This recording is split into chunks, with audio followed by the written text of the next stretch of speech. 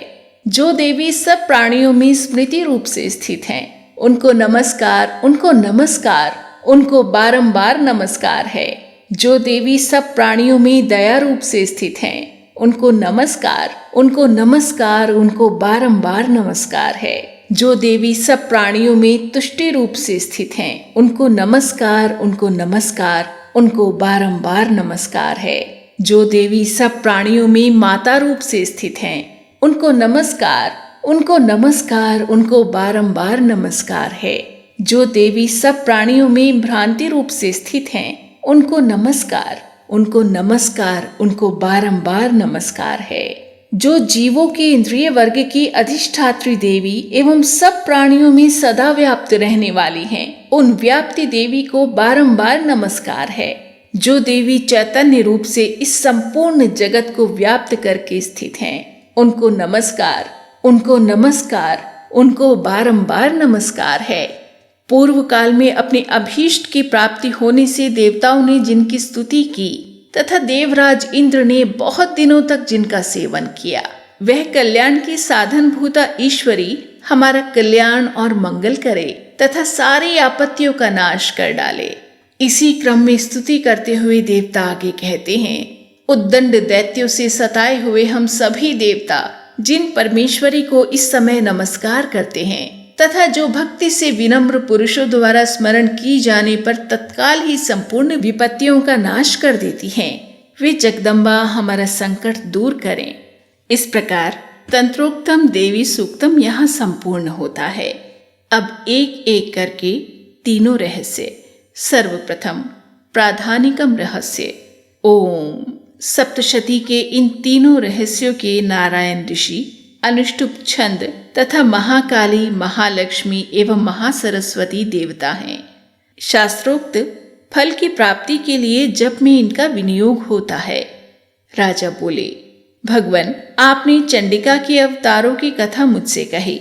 ब्राह्मण, अब इन अवतारों की प्रधान प्रकृति का निरूपण कीजिए। द्विज श्रेष्ठ, मैं आपके चरणों में पड़ा हूँ। मुझे देवी के जिस स्वरूप की और जिस विधि से आराधना करनी है वो सब यथार्थ रूप से मुझे बतलाइए। ऋषि कहते हैं, राजन, ये रहस्य परम गोपनीय है, इसे किसी से कहने योग्य नहीं बतलाया गया है, किंतु तुम मेरे भक्त हो, इसीलिए तुमसे न कहने योग्य मेरे पास कुछ भी नहीं है। त्रिगुणमयी परमेश्वरी महालक्ष्मी ही सबका आदि कारण है। वे ही दृश्य और अदृश्य रूप से संपूर्ण विश्व को व्याप्त करके स्थित हैं। राजन, वे अपनी 4 भुजाओं में मातुलुंग अर्थात बिजौरे का फल, गदा, खेट अर्थात ढाल एवं पान पात्र और मस्तक पर नाग, लिंग तथा योनि इन वस्तुओं को धारण करती हैं। तपाए हुए स्वर्ण के समान उनकी कांति है। तपाए हुए स्वर्ण के ही उनके आभूषण हैं। उन्होंने अपने तेज से इस शून्य जगत को परिपूर्ण किया है। परमेश्वरी महालक्ष्मी ने इस संपूर्ण जगत को शून्य देखकर केवल तमोगुण रूप उपाधि के द्वारा एक अन्य उत्कृष्ट रूप धारण किया। वह रूप एक नारी के रूप में प्रकट हुआ, जिसके शरीर की कांति निखरे हुए काजल की भांति काले रंग की थी। उसका श्रेष्ठ मुख दाढ़ों से सुशोभित था। नेत्र बड़े बड़े और कमल पतली थी। उसकी 4 भुजाएं ढाल, तलवार, प्याले और कटे हुए मस्तक से सुशोभित थी। वह वक्ष स्थल पर धड़ की तथा मस्तक पर मुंडों की माला धारण किए हुए थी। इस प्रकार प्रकट हुई स्त्रियों में श्रेष्ठ तामसी देवी ने महालक्ष्मी से कहा, माता जी, आपको नमस्कार है। मुझे मेरा नाम और कर्म बताइए। तब महालक्ष्मी ने स्त्रियों में श्रेष्ठ उस तामसी देवी से कहा, मैं तुम्हें नाम प्रदान करती हूँ और तुम्हारे जो जो कर्म हैं उनको भी बतलाती हूँ। महामाया, महाकाली, महामारी, क्षुधा, त्रिषा, निद्रा, तृष्णा, एक वीरा, कालरात्रि तथा दुर्त्यया, ये तुम्हारे नाम हैं, जो कर्मों के द्वारा लोक में चरितार्थ होंगे। इन नामों के द्वारा तुम्हारे कर्मों को जानकर जो उनका पाठ करता है वह सुख भोगता है। राजन, महाकाली से यूं कहकर महालक्ष्मी ने अत्यंत शुद्ध सत्वगुण के द्वारा दूसरा रूप धारण किया, जो चंद्रमा के समान गौर वर्ण था।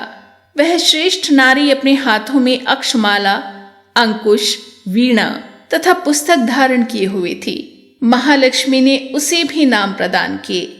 महाविद्या, महावाणी, भारती, वाक, सरस्वती, आर्या, ब्राह्मी, कामधेनु, वेदगर्भा और धीश्वरी अर्थात बुद्धि की स्वामिनी, ये तुम्हारे नाम होंगे।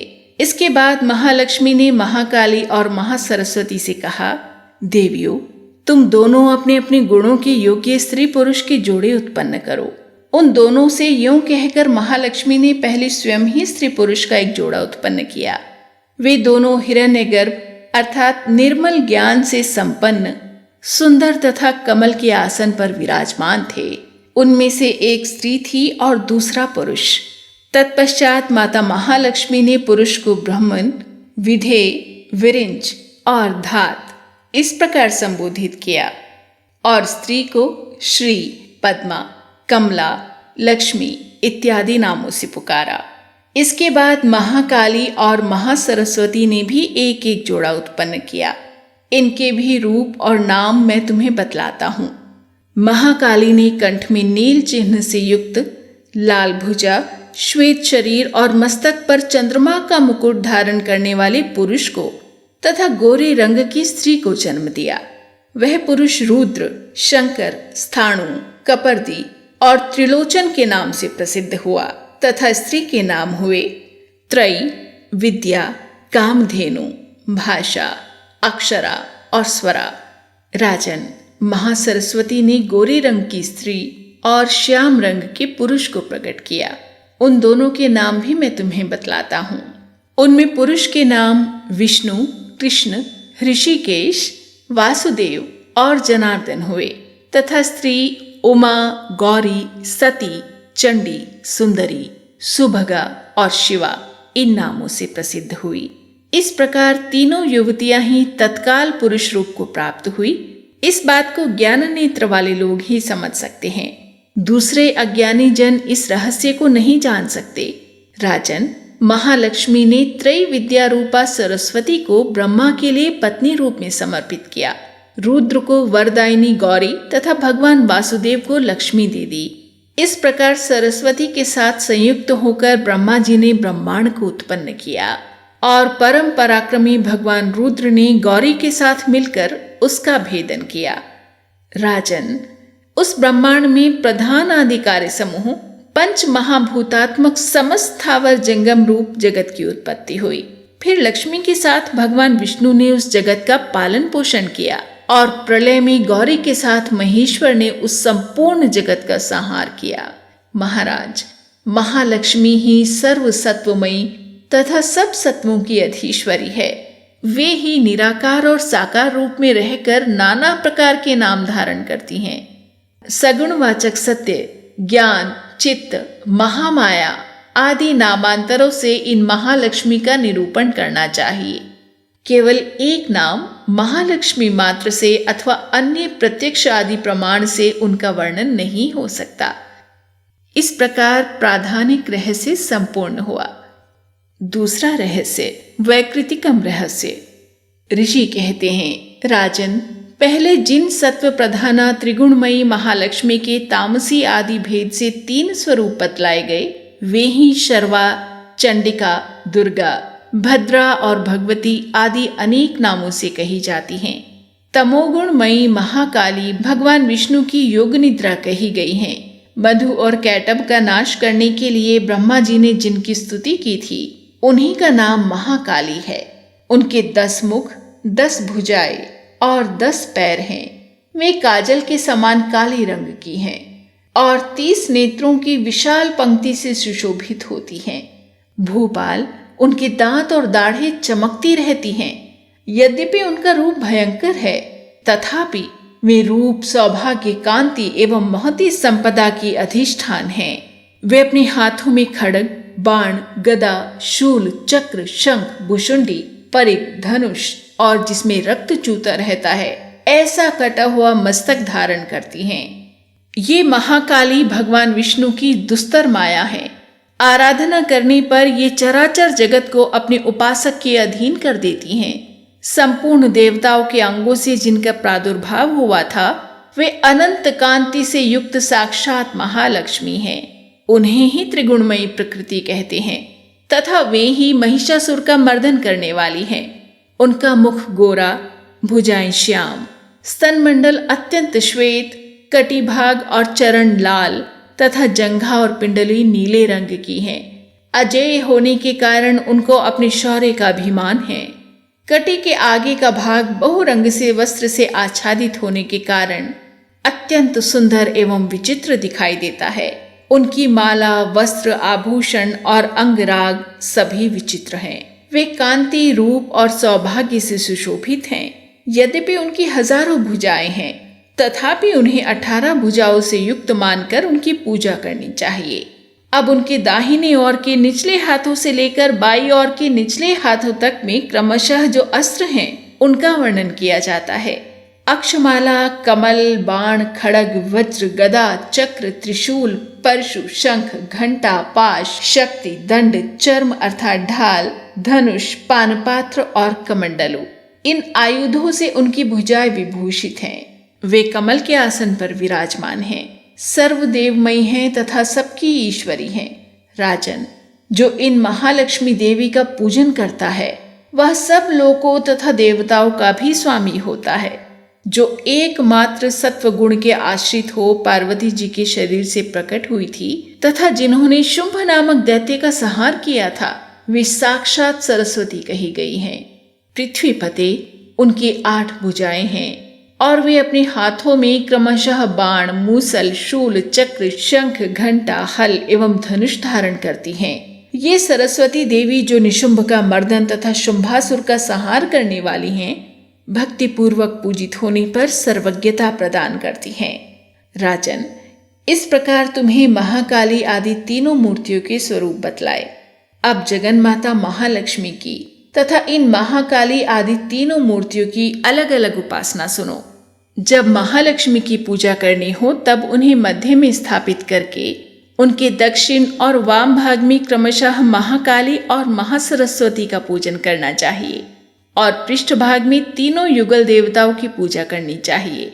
महालक्ष्मी के ठीक पीछे मध्य भाग में सरस्वती के साथ ब्रह्मा का पूजन करें, उनके दक्षिण भाग में गौरी के साथ रुद्र की पूजा करें तथा वाम भाग में लक्ष्मी सहित विष्णु की पूजा करें।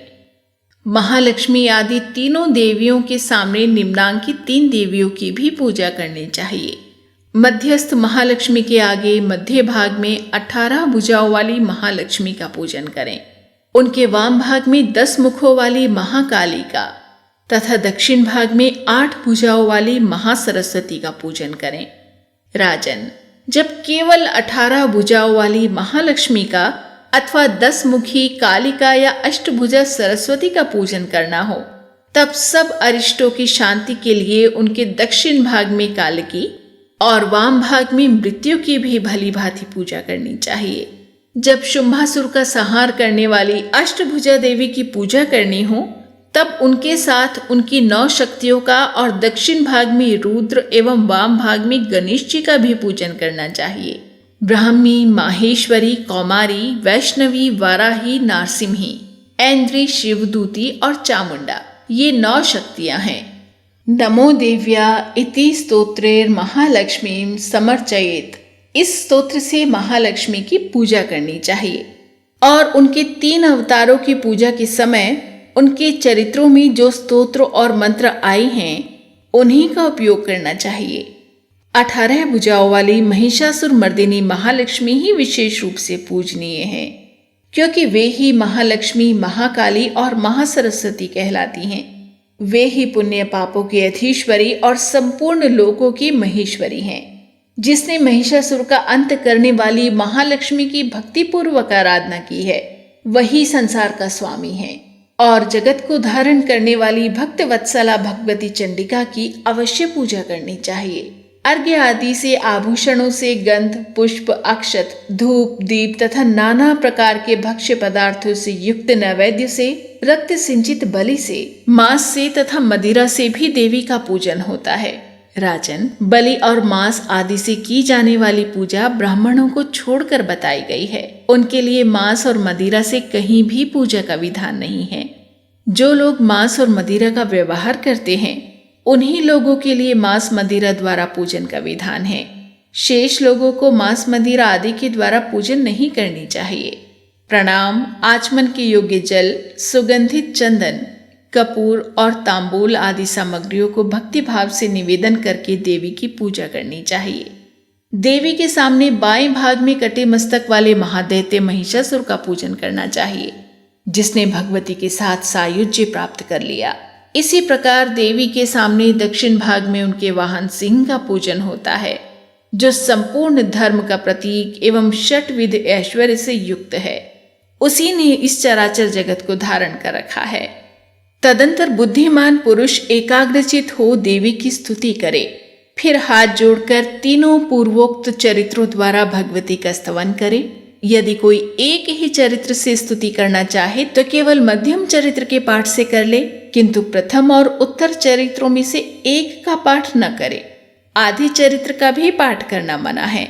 जो आधे चरित्र का पाठ करता है उसका पाठ सफल नहीं होता। पाठ समाप्ति के बाद साधक प्रदक्षिणा और नमस्कार कर और आलस्य छोड़ जगदम्बा के उद्देश्य से मस्तक पर हाथ जोड़े और उनसे बारंबार त्रुटियों या अपराधों के लिए क्षमा प्रार्थना करे। सप्तशती का प्रत्येक श्लोक मंत्र रूप है। उससे तिल और घृत मिली हुई खीर की आहुति दें, अथवा सप्तशती में जो स्तोत्र आए हैं उन्हीं के मंत्रों से चंडिका के लिए पवित्र हविष्य का हवन करे। होम के पश्चात एकाग्रचित हो महालक्ष्मी देवी के नाम मंत्रों को उच्चारण करते हुए पुनः उनकी पूजा करे। तत्पश्चात मन और इंद्रियों को वश में रखते हुए हाथ जोड़ विनीत भाव से देवी को प्रणाम करे और अंतःकरण में स्थापित करके उन सर्वेश्वरी चंडिका देवी का देर तक चिंतन करे। चिंतन करते करते उन्हीं में तन्मय हो जाए। इस प्रकार जो मनुष्य प्रतिदिन भक्तिपूर्वक परमेश्वरी का पूजन करता है वो मनोवांछित भोगों को भोग कर अंत में देवी का सायुज्य प्राप्त कर लेता है। जो भक्त वत्सला चंडिका प्रतिदिन पूजन नहीं करता, भगवती परमेश्वरी उसके पुण्यों को जलाकर भस्म कर देती हैं। इसलिए राजन, तुम सर्वलोक महेश्वरी चंडिका का शास्त्रोक्त विधि से पूजन करो, उससे तुम्हें सुख मिलेगा।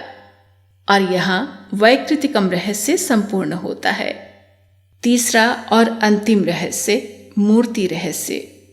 ऋषि कहते हैं, राजन, नंदा नाम की देवी जो नंद से उत्पन्न होने वाली हैं, उनकी यदि भक्ति पूर्वक स्तुति और पूजा की जाए तो वे तीनों लोकों को उपासक के अधीन कर देती हैं। उनकी श्रीअंगों की कांति कनक के समान उत्तम है। वे सुनहरे रंग के सुंदर वस्त्र धारण करती हैं। उनकी आभा सुवर्ण के तुल्य है और वे सुवर्ण के ही उत्तम आभूषण धारण करती हैं। उनकी 4 भुजाएं कमल, अंकुश, पाश और शंख से सुशोभित हैं। वे इंदिरा, कमला, लक्ष्मी, श्री और रूपमांबुजासना अर्थात सुवर्णमय कमल के आसन पर विराजमान आदि नामों से पुकारी जाती हैं। निष्पाप नरेश, पहले मैंने रक्त दंतिका नाम से जिन देवी का परिचय दिया है, अब उनके स्वरूप का वर्णन करूंगा। सुनो। वो सब प्रकार के भयों को दूर करने वाली देवी हैं। वो लाल रंग के वस्त्र धारण करती हैं। उनके शरीर का रंग भी लाल ही है और अंगों के समस्त आभूषण भी लाल रंग के हैं। उनके अस्त्र शस्त्र, नेत्र, सिर के बाल, तीखे नख और दांत सभी लाल रंग के हैं।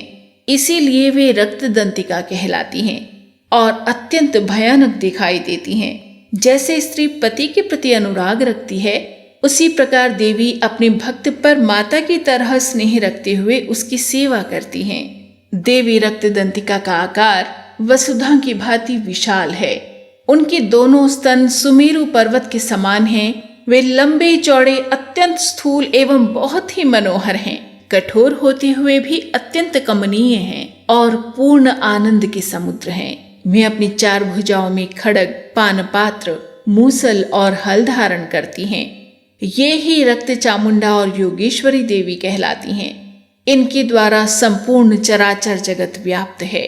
जो इन रक्त दंतिका देवी का भक्ति पूर्वक पूजन करता है, वह भी चराचर जगत में व्याप्त होता है। वह यथेष्ट भोगों को भोग कर अंत में देवी के साथ सायुज्य प्राप्त कर लेता है। जो प्रतिदिन रक्त दंतिका देवी के शरीर का ये स्तवन करता है, उसकी वे देवी प्रेम पूर्वक संरक्षण रूप सेवा करती हैं। ठीक उसी तरह जैसे पतिव्रता नारी अपने प्रियतम पति की परिचर्या करती है। शाकंभरी देवी के शरीर की कांति नीले रंग की है। उनके नेत्र नीलकमल के समान हैं। नाभि नीची है और त्रिवली से विभूषित उदर सूक्ष्म है। वे परमेश्वरी कमल में निवास करने वाली हैं और हाथों में बाणों से भरी मुष्टि, कमल, शाख समूह और प्रकाशमान धनुष धारण करती हैं। वे शाख समूह अनंत मनोवांछित रसों से युक्त और क्षुधा, तृषा और मृत्यु के भय को नष्ट करने वाला और फूल, पल्लव, मूल आदि एवं फलों से संपन्न हैं। वे ही शाकंभरी, शताक्षी और दुर्गा कही गई हैं। वे शोक से रहित, दुष्टों का दमन करने वाली और पाप तथा विपत्ति को शांत करने वाली हैं। उमा, गौरी, सती, चंडी, कालिका और पार्वती भी वे ही हैं। जो मनुष्य शाकंभरी देवी की स्तुति, ध्यान, जप, पूजा और वंदन करता है, वो शीघ्र ही अन्न, पान एवं अमृत रूप अक्षय फल का भागी होता है। भीमा देवी का वर्ण भी नील ही है। उनकी दाढ़ें और दांत चमकते रहते हैं। उनके नेत्र बड़े बड़े हैं। हाथों में चंद्रहास नामक खड्ग, डमरू, मस्तक और पानपात्र धारण करती हैं। वे ही एक वीरा, कालरात्रि और कामदा कहलाती हैं और इन नामों से प्रशंसित होती हैं। भ्रामरी देवी की कांति विचित्र है। वे अपने तेजोमंडल के कारण दुर्धर्ष दिखाई देती हैं। उनका अंगराग भी अनेक रंग का है और वे चित्र विचित्र आभूषणों से विभूषित हैं। चित्र, भ्रमरपाणी और महामारी आदि नामों से उनकी महिमा का गान किया जाता है। राजन, इस प्रकार जगन माता चंडिका देवी की ये मूर्तियां बतलाई गई हैं, जो कीर्तन करने पर कामधेनु के समान संपूर्ण कामनाओं को पूर्ण करती हैं। ये परम गोपनीय रहस्य है। इसे तुम्हें दूसरे किसी को नहीं बतलाना चाहिए। दिव्य मूर्तियों का ये आख्यान मनोवांछित फल देता है। इसीलिए पूर्ण प्रयत्न करके तुम निरंतर देवी के जप में लगे रहो। सप्तशती के मंत्रों के पाठ मात्र से मनुष्य 7 जन्मों में उपार्जित ब्रह्म हत्या सदर्श घोर पात को और समस्त कल्मशों से मुक्त हो जाता है। इसलिए मैंने पूर्ण प्रयत्न करके देवी के गोपनीय से भी अत्यंत गोपनीय ध्यान का वर्णन किया है, जो सब प्रकार के मनोवांछित फलों को देने वाला है। उनके प्रसाद से तुम सर्वमान्य हो जाओगे। देवी सर्वरूपमयी है और संपूर्ण जगत देवीमय है। इसलिए मैं उन विश्वरूपा परमेश्वरी को नमस्कार करता हूँ। और इस तरह यहाँ तीसरा और अंतिम रहस्य, मूर्ति रहस्य संपूर्ण होता है। सिद्ध कुंजिका स्तोत्रम। शिवजी बोले, देवी सुनो, मैं उत्तम कुंजिका स्तोत्र का उपदेश करूंगा, जिस मंत्र के प्रभाव से देवी का जप सफल होता है। कवच, अर्गला, कीलक, रहस्य, सूक्त, ध्यान, न्यास, यहाँ तक कि अर्चन भी आवश्यक नहीं है। केवल कुंजिका के पाठ से दुर्गा पाठ का फल प्राप्त होता है। ये कुंजिका अत्यंत गुप्त और देवों के लिए भी दुर्लभ है। हे पार्वती, इसे स्वयोनि की भांति प्रयत्न पूर्वक गुप्त रखना चाहिए। ये उत्तम कुंजिका स्तोत्र केवल पाठ के द्वारा मारण, मोहन, वशीकरण, स्तंभन और उच्चाटन आदि आभिचारिक उद्देश्य को सिद्ध करता है। मंत्र: ओम ऐं ह्रीं क्लीं चामुंडाय विचय। ओम ग्लौम हुम क्लीं जूं सः ज्वालय ज्वालय ज्वल ज्वल प्रज्वल प्रज्वल। ऐं ह्रीं क्लीं चामुंडाय विचे। ज्वल हम सम लं क्षम फट स्वाहा। मंत्र में आए बीजों का अर्थ जानना न संभव है, न आवश्यक और न वांछनीय, केवल जप पर्याप्त है। हे रुद्र स्वरूपिणी, तुम्हें नमस्कार। हे मधु दैत्य को मारने वाली, तुम्हें नमस्कार है। कैटभ विनाशिनी को नमस्कार। महिषासुर को मारने वाली देवी, तुम्हें नमस्कार है। शुंभ का हनन करने वाली और निशुंभ को मारने वाली, तुम्हें नमस्कार है। हे महादेवी, मेरे जप को जागृत और सिद्ध करो। ऐंकार के रूप में सृष्टि स्वरूपिणी, ह्रीं के रूप में सृष्टि पालन करने वाली, क्लीं के रूप में काम रूपिणी और निखिल ब्रह्मांड की बीज रूपिणी देवी, तुम्हें नमस्कार है। चामुंडा के रूप में चंड विनाशिनी और ययकार के रूप में तुम वर देने वाली हो। विच्चे रूप में तुम नित्य ही अभय देती हो। इस प्रकार ऐं ह्रीं क्लीं चामुंडाय विचे, तुम इस मंत्र का स्वरूप हो। धाम धीम धूम के रूप में धूर्जटी, शिव की तुम पत्नी हो। वाम वीम वूम के रूप में तुम वाणी की अधीश्वरी हो। क्राम क्रीम क्रूम के रूप में कालिका देवी, शाम शीम शूम के रूप में मेरा कल्याण करो। हुम हुम हुंकार स्वरूपिणी, जम जम जम जम्भनादिनी, भ्राम भ्रीम भ्रूम के रूप में हे कल्याणकारी भैरवी भवानी, तुम्हें बार बार प्रणाम। अम कम चम टम तम पम यम शम वीम दुम एम वीम हम क्षम धिजाग्रम धिजाग्रम। इन सब को तोड़ो और दीप्त करो, करो स्वाहा। पाम पीम पूम के रूप में तुम पार्वती पूर्णा हो। खाम खीम खूम के रूप में तुम खेचरी आकाशचारिणी हो अथवा खेचरी मुद्रा हो। साम सीम सूम स्वरूपिणी सप्तशती देवी के मंत्र को मेरे लिए सिद्ध करो। ये कुंजिका स्तोत्र मंत्रों को जगाने के लिए है, इसे भक्तिहीन पुरुष को नहीं देना चाहिए।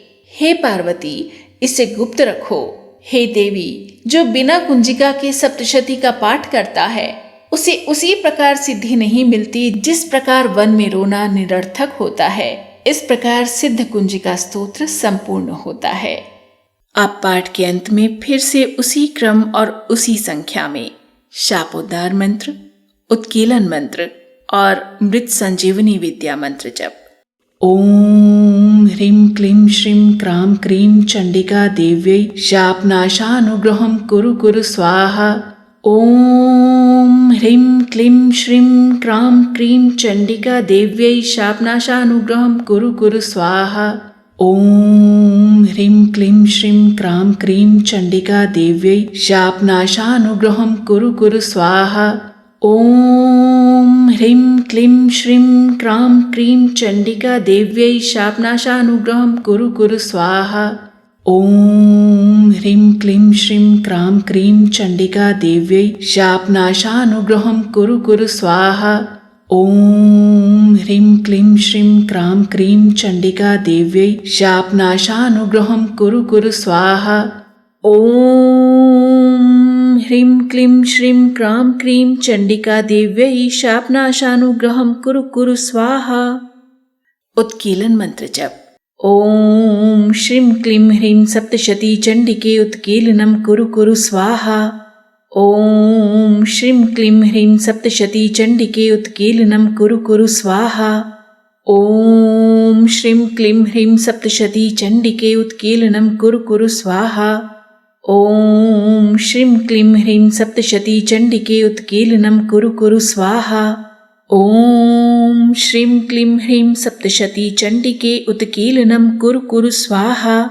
ओम श्रीं क्लीं ह्रीं सप्तशती चंडिके उत्कीलनं कुरु कुरु स्वाहा। ओम श्रीं क्लीं ह्रीं सप्तशती चंडिके उत्कीर्णं कुरु कुरु स्वाहा।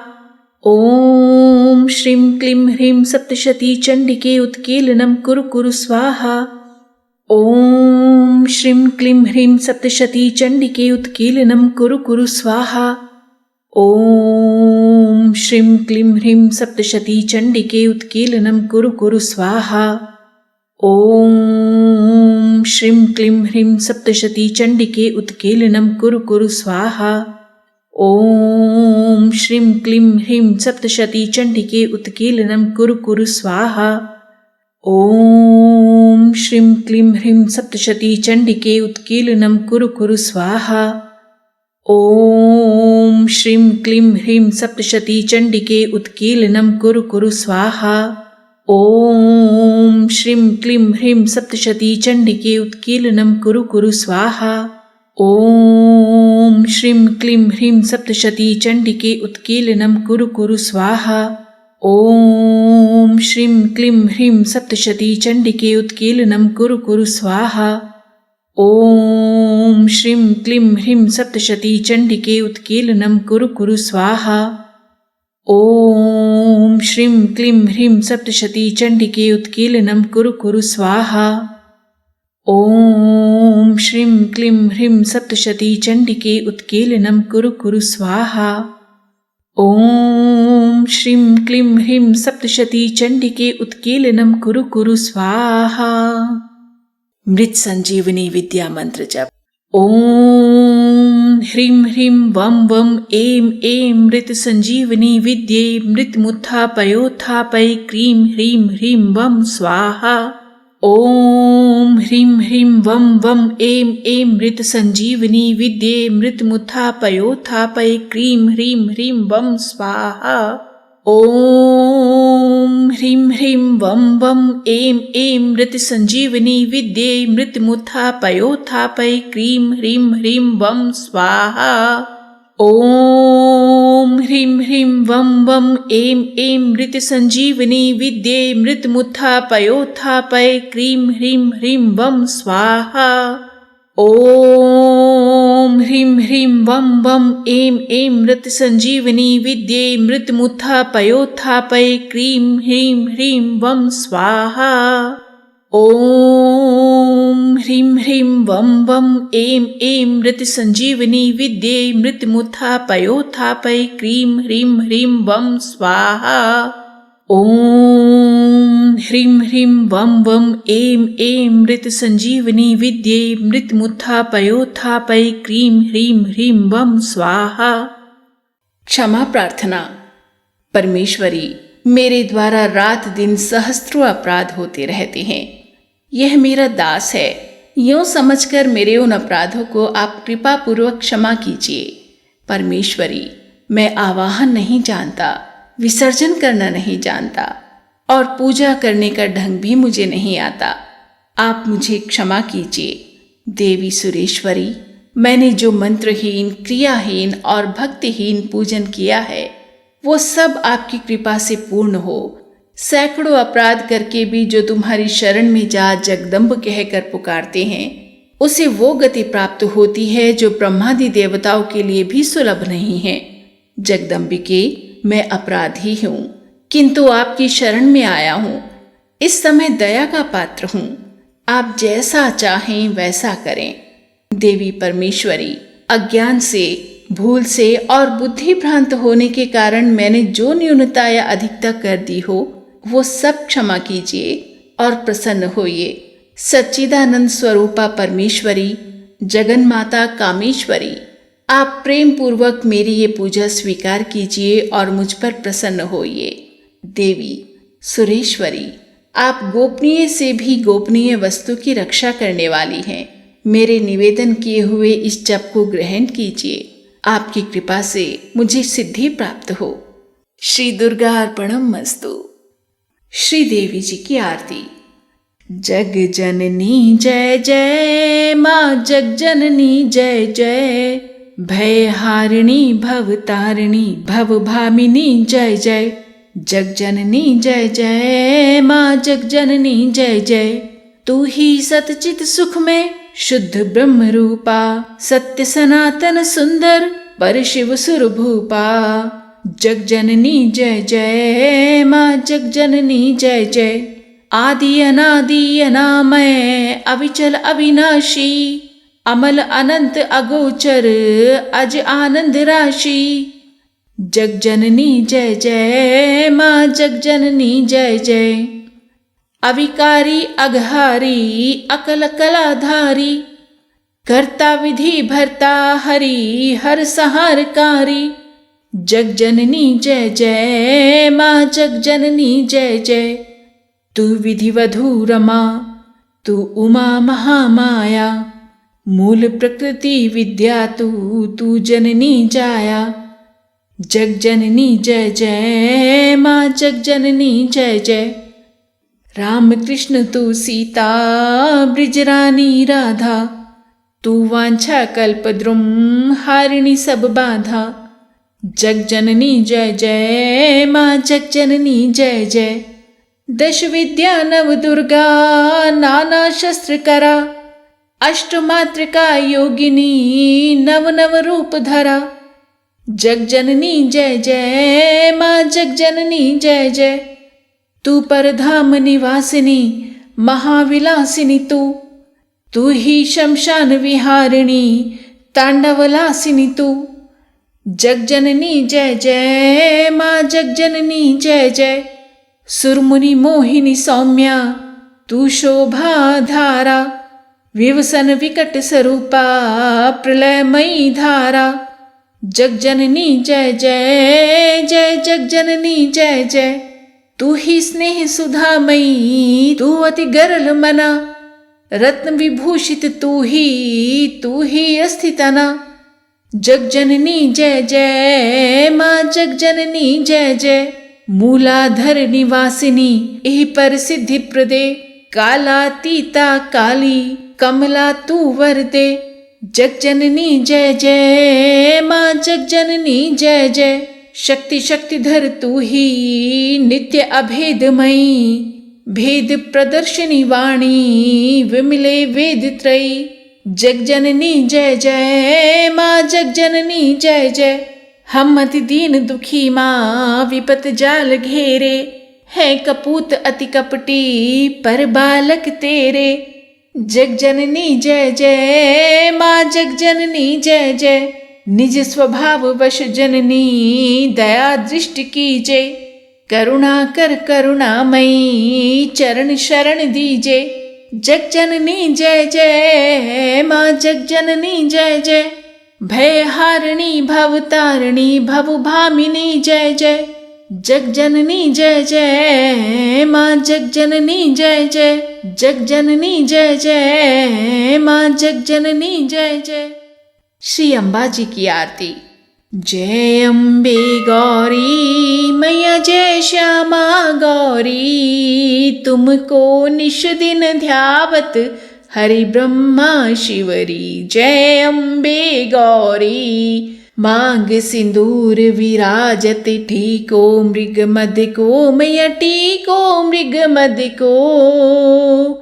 उज्ज्वल से दो नैना, उज्ज्वल से दो नैना, चंद्र वदननी को। जय अम्बे गौरी, कनक समान कलेवर, रक्तांबर राजे मैया, रक्तांबर राजे।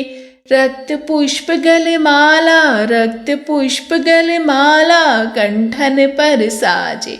जय अम्बे गौरी, के हरि वाहन राजत, खड़ग खपर धारी मैया, खड़ग खपर धारी। सुर नर मुनि जन सेवत, सुर नर मुनि जन सेवत, तिनके दुख हारी।